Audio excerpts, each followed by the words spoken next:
Hi everyone. In this tutorial I will show you how to import your friend's public key and how to encrypt the file so you can send it to them. Before we do so, you will need to send them your public key. What I demonstrated in the last video, that was your private key. That is something that you do not want to send out to anyone, and something that will need to be put in a safe place. To export your public key and send it to them, just simply right click on your certificate and you will select export certificates. Give it a nice name. I'll just call it my public key.asc. Save it to my desktop. Save.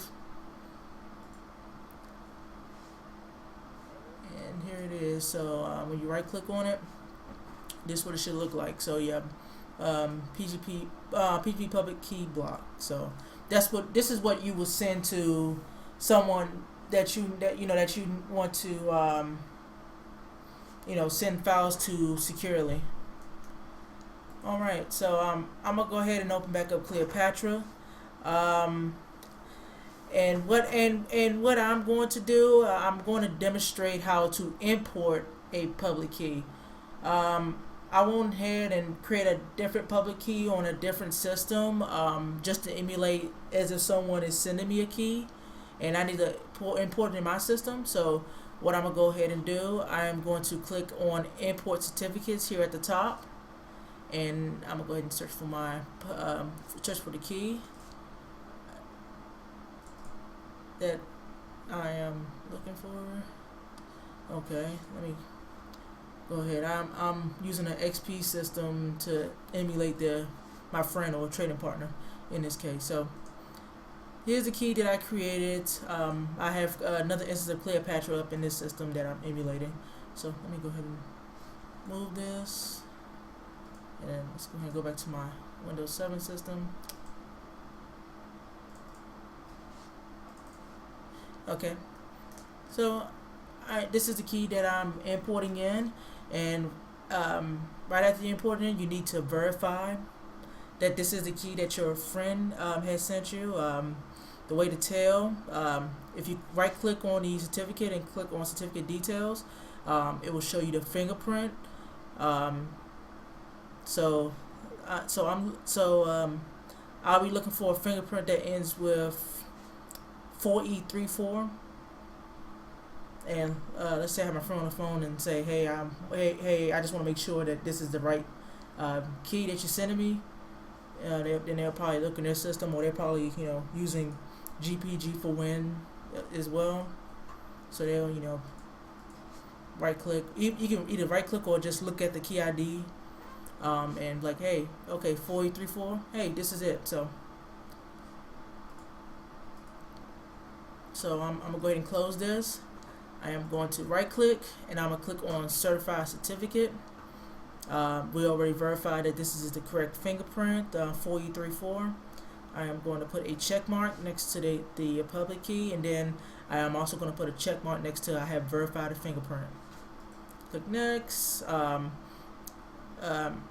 Certify only for yourself. I'm going to leave as is. I'm only going to leave the second option, like if you have your own, certificate server or something like that, like, something like Active Directory certificate service or something, you can, check, you can check this option, but, since this is a standalone system, I'm just going to leave it as is. So click certified, certification successful, and what's going to happen, if you click on trusted certificates, your certificate is going to be there. So now you have your friend or trading partner, whoever is that you're working with, certificate. So next, what I'm gonna go ahead and do, I'm gonna just create a test file so we can encrypt it. So I'm gonna call this random.txt. I can't spell today. So, and this is a test.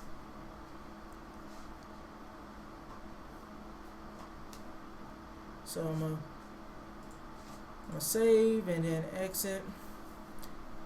There are a couple ways to encrypt your file. You can either right click and choose sign and encrypt, or more GPG4Win options, encrypt. But I tried it recently on this virtual machine. It was freezing up badly. So another way to encrypt your file is to open up Cleopatra, click on File, and then click on Sign and Encrypt Files. You go ahead and look for the file.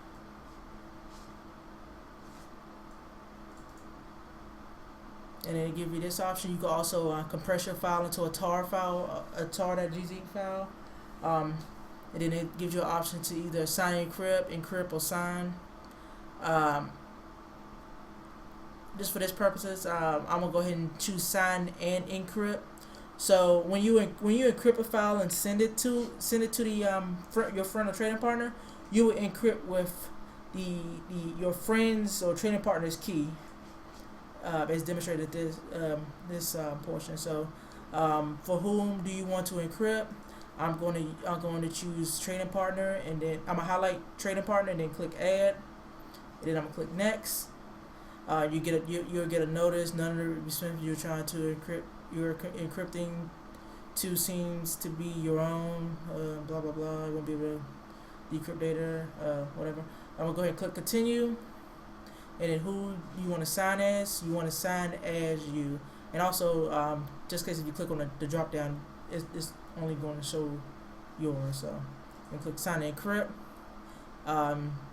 Sign and encryption has succeeded. You'll click finish, and just to verify, it's going to put an extension on your file. So basically, this is the output of the file that I encrypted. And just to verify that it's encrypted, I'll open it with Notepad, and this is what it's going to look like when you don't click on ASCII armor. It'll come out like a gibberish like this, and to someone who's not familiar with PGP, they probably would think this is some type of file that's corrupted, or something that's is trying to corrupt their system. So the next tutorial will be on how to decrypt and read the contents of the file. Thanks for watching.